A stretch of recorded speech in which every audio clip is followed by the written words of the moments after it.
Lots to get to, but let's start out with a little update on the labor front here. The port union agreed to suspend their strike. That's right. The International Longshoremen's Association agreed on Thursday to suspend a strike that closed down major ports on the East and Gulf coasts. The move followed an improved wage offer from port employers. The strike, which the dock workers union began on Tuesday, threatened to weigh on the economy 5 weeks before national elections. Employers represented by the United States Maritime Alliance have offered to increase wages by 62% over the course of a new 6-year contract, according to a person familiar with negotiations who did not want to be identified because the talks were continuing. That increase is lower than what the union had initially asked for, but much higher than the alliance's earlier offer. In a statement, the union said that it had reached a tentative agreement on wages and that its 45,000 members would go back to work, with the current contract extended until January 15th. The union said it was returning to the bargaining table to negotiate all other outstanding issues.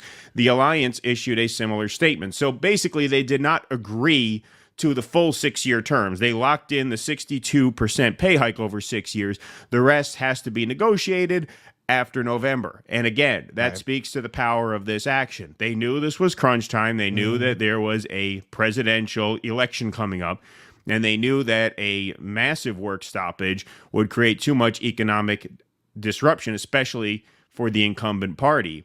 And so they took their win of 62%. They locked that in, and now they still get to negotiate for all the other stuff until January.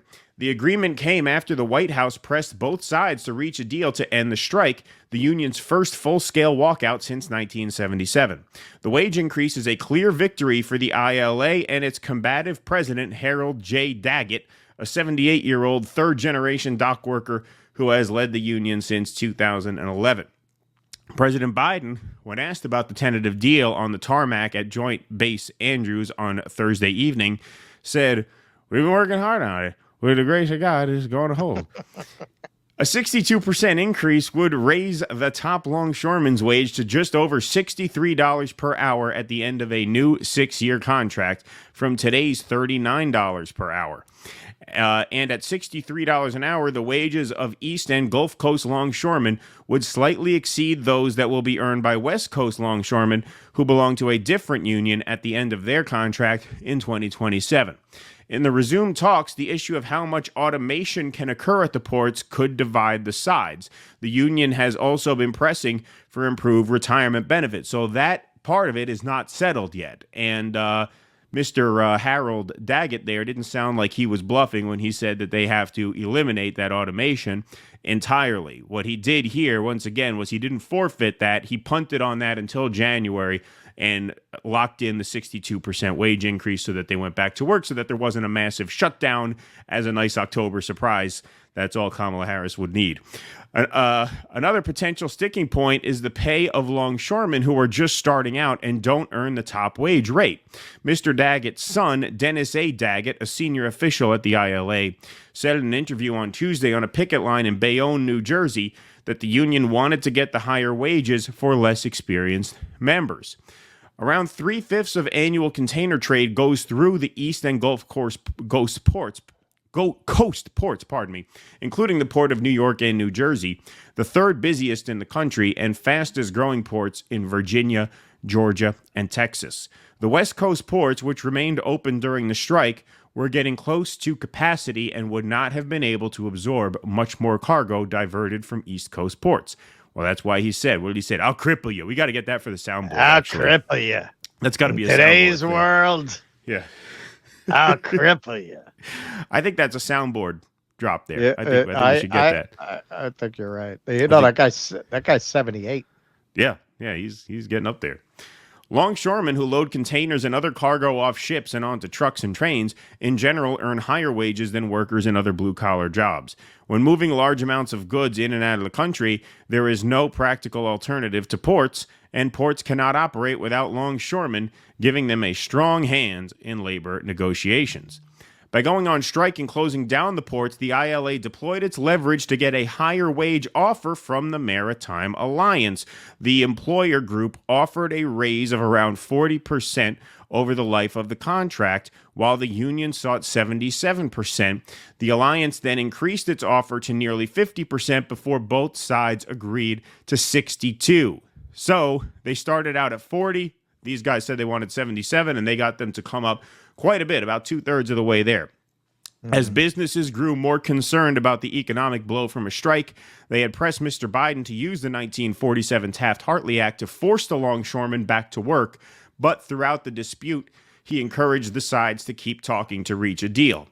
At the Port of New York and New Jersey, nearly 60% of the longshoremen made $100,000 to $200,000 in the 12 months through June 2020, the latest figures available, according to data from an agency that helped oversee the port. But the ILA has asserted, rightfully, my edit, that the port employer can afford to pay them more, especially after making outsized profits during the pandemic surge in trade in 2021 and 2022. That's right. And as two New Yorkers, we can tell you, New York and New Jersey, to earn a middle-class living requires a very high income. And so good for them. They used their leverage. We'll call this hashtag force the boat. That's my slogan for this. We have to refer to this as the force the boat. Yeah, this is the way. This is the way. As they might say on The Mandalorian, this is the way.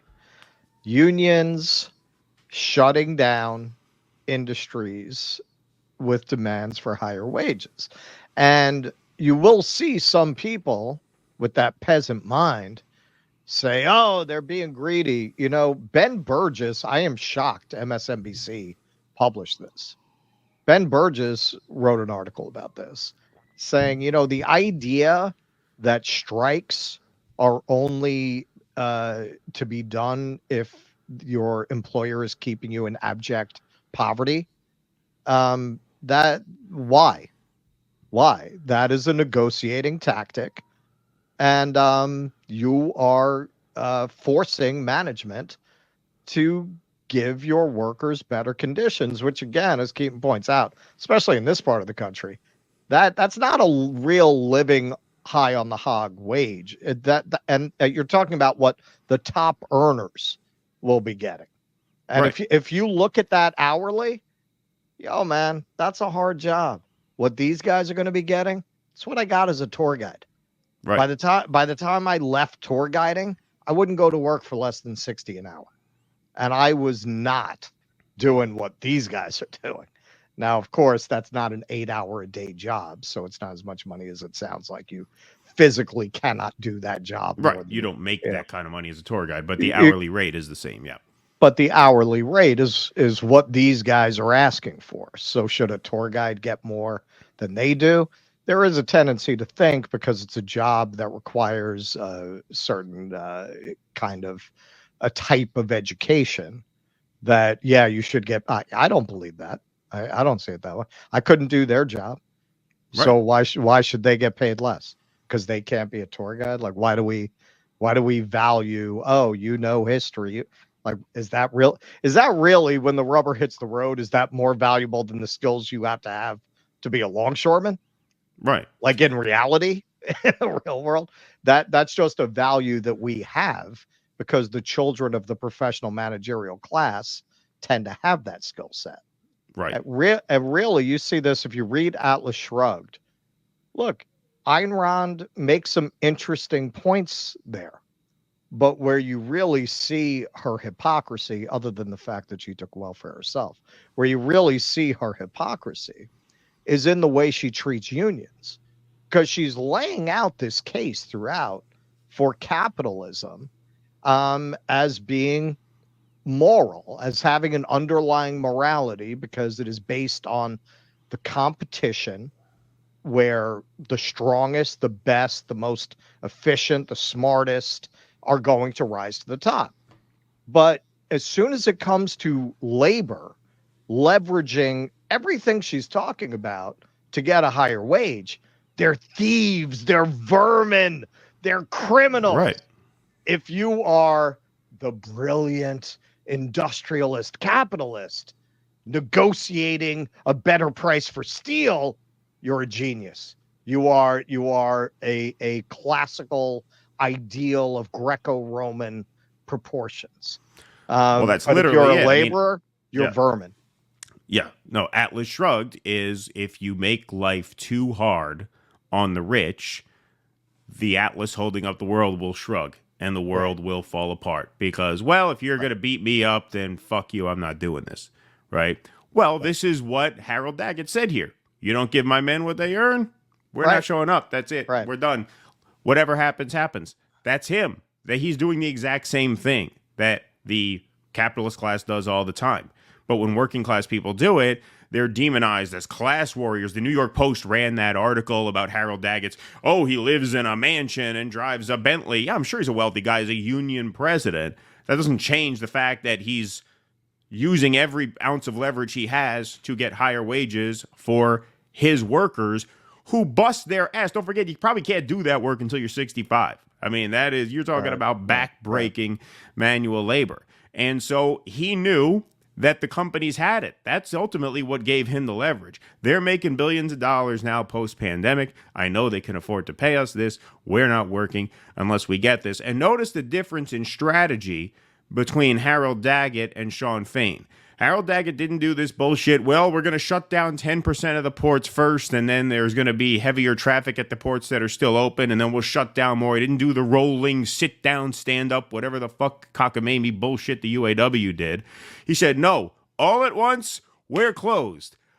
Those boats are not coming in. I will cripple you. And what happened? They caved in 2 days. In 2 days, they came up more than 50% off of their previous offer. 22% total, but 50% of the previous offer. They went from 40 to 62%. They caved that much in 2 days. Right. Why? Right. Because he was not fucking around. So when we talk about a general strike, when we talk about, oh, what's going to happen if there's massive work stoppages, because a lot of people, understandably, get a little intimidated by that. Well, what's going to happen? Are there going to be months gone by where nothing functions and there's going to be a run on goods at the stores and the supermarkets? No, ideally, a strike is precise, it is aggressive, and it is short. Because if you do it right. You demonstrate from the outset, from before the outset, I will cripple you. We are not fucking around here. And if you do that, capital will cave pretty quick because they need the economy to run in order to get paid. So this doesn't have to be prolonged. It shouldn't be prolonged. That's not the point. The point is you say, we are not bluffing. We are all stopping. And if you want this great system of yours to function, you're going to have to pay us what we want. That's what happened here. Now, it'll be very interesting to see what happens in 90 days because they didn't seem to be bluffing about the automation piece of this either. What they did was they took the massive wage win because now that is now locked in for 6 years. They took that to the bank, they locked that in, and now they get to negotiate for the rest. Yep. Yeah. Yes, this is what workers should be doing across industries. This whole thing really, it started with Patco. It started when Reagan broke the air traffic controllers. And this was really framed in the press like, good for him. Wow, he didn't take their shit. And a lot of working people absorbed that mindset. And they've all been turned into Randians. This really ties into the Butler rally. It's mostly working people out there in that crowd. What the fuck you cheering for $2 billion for? Yeah. What, you think Elon Musk gives a shit whether you live or die? Do you think he cares about you? He's a fucking Trump interviewing him started talking. Oh yeah, I like what you do. You fire everybody. That's right. When they strike, you tell them to get lost. Right. Which is illegal, by the way. Right. When they try to unionize at Tesla, he fires people. So why are you cheering for that if you're a working person? I understand if you're rich, but sure. But if you're a working person, that's the peasant mind. You have to de-peasantize your mind. These people are not your friends. Not only are they not your friends, they are your mortal fucking class enemies. That's how you have to see Donald Trump. That's how you have to see Elon Musk. That's how you have to see Mark Zuckerberg. Just because they said some shit, Elon tweeted out some shit about pronouns that you like, all of a sudden he's your buddy. Right. Your buddy, you're gonna be playing some holes with Elon sometime soon. He's not your buddy. He's your mortal fucking enemy. If you are cheering for these people, you're a peasant. You need to stop thinking that way.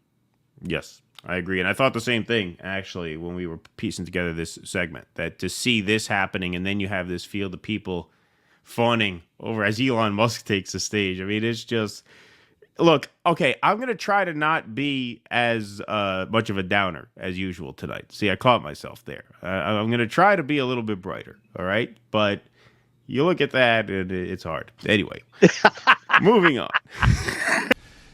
Please clap.